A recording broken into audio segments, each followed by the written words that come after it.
Hello everyone. In this video we are going to discuss the geometrical interpretation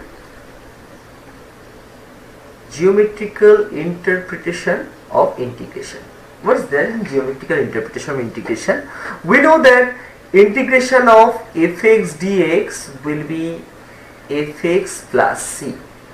Like integration of minus 2x dx will be minus x square plus c. Now if you recall, what is the graph of minus x square plus c? If you want to recall that graph, I will show you here. This will be graph of some downward parabola, right? Like this. Correct? So why I draw 3 parabola? Because the value of c will differ, so we will get 3 parabolas. So let's assume this will be the graph of y equals to minus x square, and is almost passing through origin. So let's take over there. So this will be the graph of y equals to minus x square plus a1, and this is the graph of y equals to minus x square plus a2. These are the 3 graphs. Right? Now we will draw a line which is parallel to y-axis. We'll draw a line which is parallel to y-axis. So this parallel line will meet this parabola at some point. This one point, this another point, this another point. So through this point, if I will draw through this point, if I will draw some line, the lines are known as 1 minute.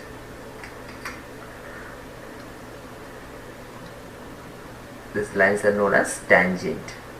So if I will draw those tangent, so those tangent will be this. Another tangent is coming.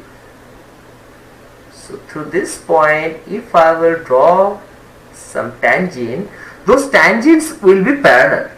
So thus indefinite integral of a function represents geometrically a family of curves having parallel tangents at the point of intersection. This is the parallel tangents at this point of intersection. These are the point of intersection with the lines. This point of intersection is with the lines orthogonal to the axis, which represents the variable of integration. So this is one geometrical representation. Another one is how this definite integral thing is coming.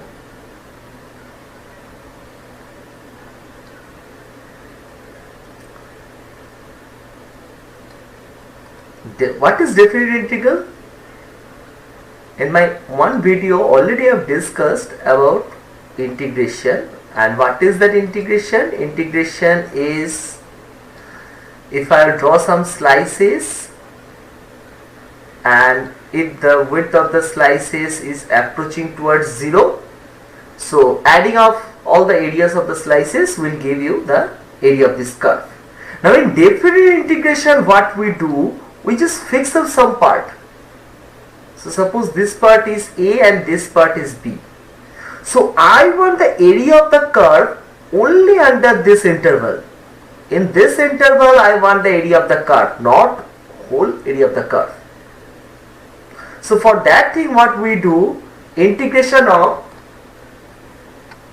b to a f dash x dx, that will be fx plus c, and that value will be in b to a.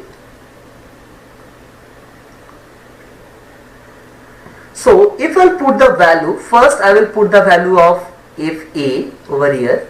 So it will be fa plus c minus of, if I put the value of b over there, it will be fb plus c.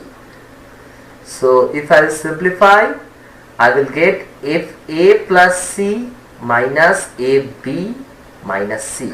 So in definite integral, we don't need to write that plus C, because this is a constant area which we will find in a particular interval of the curve.